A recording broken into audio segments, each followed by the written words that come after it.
After a brief hiatus from Formula One, Daniel Ricciardo is back. With just 2 races under his belt before the summer break, the 34-year-old Australian showcased a remarkable resurgence in his form, notably outshining his teammate Yuki Tsunoda in Hungary and during Spa's sprint shootout. But what prompted Daniel Ricciardo's unexpected return to Alpha Tauri? And what exactly is Ricciardo's plans for 2024? Also, what impact will Ricciardo have on Alpha Tauri? Stay tuned to find out.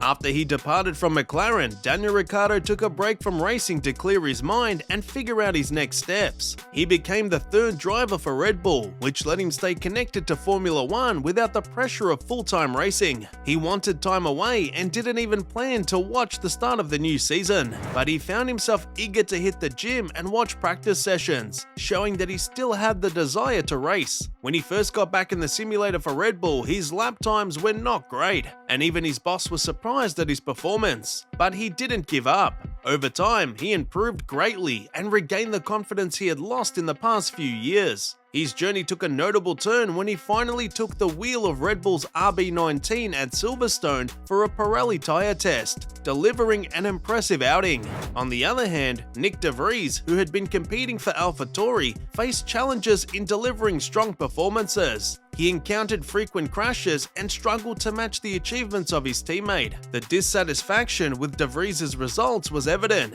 with Helmut Marko, Red Bull's top advisor, and Franz Tost, the team principal of Alpha Tauri, expressing disappointment in his performance. It became increasingly apparent that de Vries was not finding success within the team. De Vries' difficulties persisted, culminating in a 17th place finish at Silverstone without securing any points over an extended period. Subsequently, Red Bull made the decision to replace him with Ricciardo. Daniel Ricciardo's return to Alpha Tauri was like returning to his racing roots. He drove for the team when it was called Toro Rosso in 2012 and 2013. This was his stepping stone to Red Bull racing, where he showed he was one of the fastest drivers. Alpha Tauri has always been like a close-knit family. It's a close-knit outfit that has played an instrumental role in nurturing talents like Sebastian Vettel, Max Verstappen, and Ricciardo himself. This small but potent team has etched its mark on the sport. However, since Pierre Gasly's stunning victory at the 2020 Italian Grand Prix, the team's trajectory has taken a dip, leaving it at the lower end of the constructors' standings. Daniel Ricciardo confronts a new reality as he re-enters the fold of Alpha Tauri, a reality distinctly different from his former days, piloting front-running cars. Once a contender in the championship battle, his time at Red Bull amidst Mercedes' dominance marked him as a force to be reckoned with.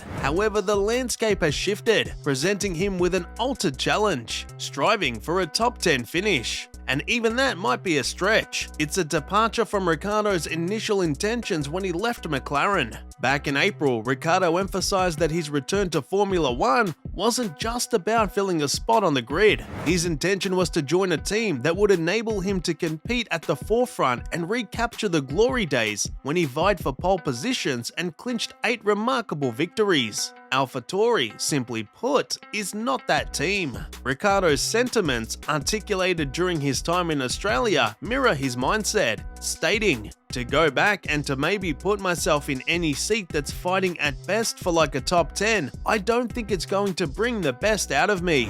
So what's changed in the last few months? Why did Ricciardo agree to join the team with the slowest car on the grid right now? For Daniel Ricciardo, this return to Formula One grid holds the promise of a refreshing approach. Over the course of the next 10 races, he finds himself in a unique position to readjust to the racing rhythm, rekindle the exhilaration of wheel-to-wheel battles, and do all of this without the weight of familiar pressures bearing down on him.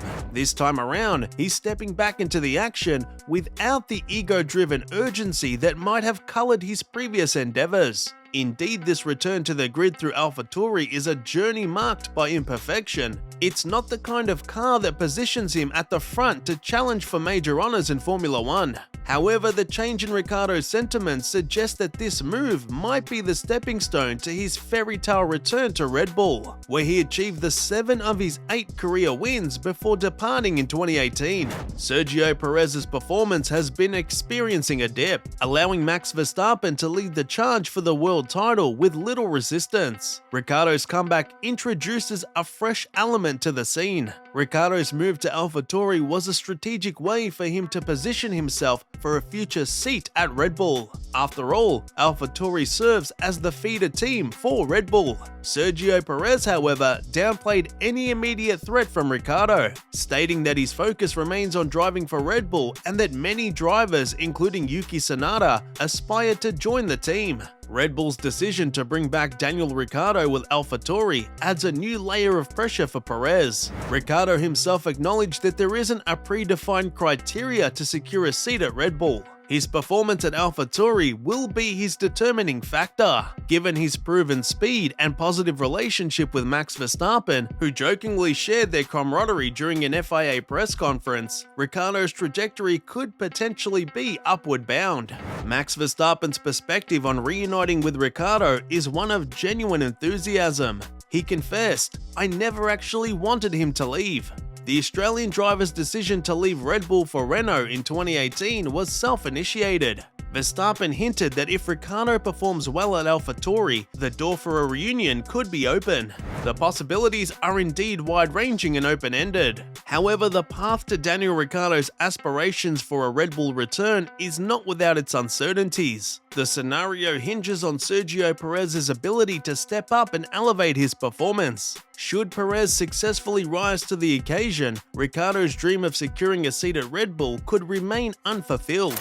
It's a delicate balance where Perez's progress could potentially alter the trajectory of Ricciardo's intentions. Adding a layer of complexity, Perez's current contract with Red Bull extends until 2024. This contractual commitment signifies that Ricciardo might have to wait until 2025 before the opportunity for his coveted return materializes. Also, Ricciardo's return might not yield immediate glory, similar to his early success with Red Bull, but adopting a long-term perspective could pave the way for his eventual resurgence. While the outcomes remain uncertain, one thing is sure: the journey ahead promises excitement for Formula One enthusiasts, and Daniel Ricciardo's dynamic presence guarantees an engaging spectacle. In the lead up to the summer break, the 34-year-old Australian showcased his revitalized competitive edge in 2 races. Notably, he outperformed his teammate Yuki Tsunoda in Hungary's qualifying session and the sprint race in Spa. Although a deleted lap time in Belgian Grand Prix qualifying hindered his progress, Ricciardo demonstrated his tenacity by making an impressive comeback from the rear of the field in Hungary. However, he faced challenges in Belgium due to traffic, preventing him from replicating his earlier feat. In contrast, Tsunoda secured a valuable point for the AlphaTauri team by finishing 10th. Before the race weekend,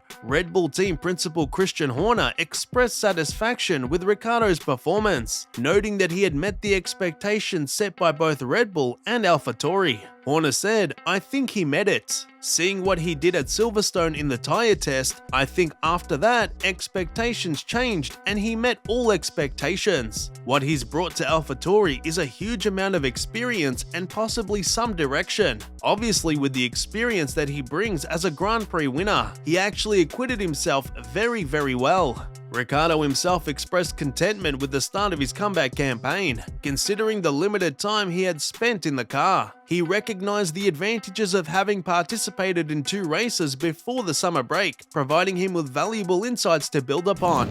Looking ahead to the resumption of the 2023 season in August, Ricciardo conveyed his optimistic perspective. "I'm actually really glad I got these 2 before the break, because it gives me something to certainly think about, build upon, and throw some questions back to the team."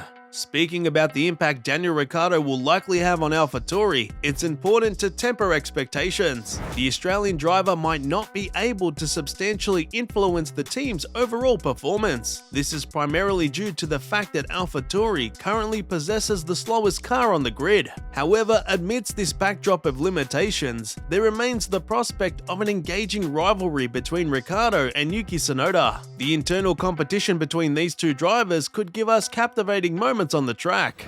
What are your thoughts on Daniel Ricciardo's future? Is this the final chapter, or can we anticipate another opportunity for him to showcase his talents at Red Bull? Share your opinions in the comment section below. That'll be all for today's video. Thanks for staying tuned. Please don't forget to hit the subscribe button and notification bell so you can always get to watch more amazing videos like this. See you in the next video.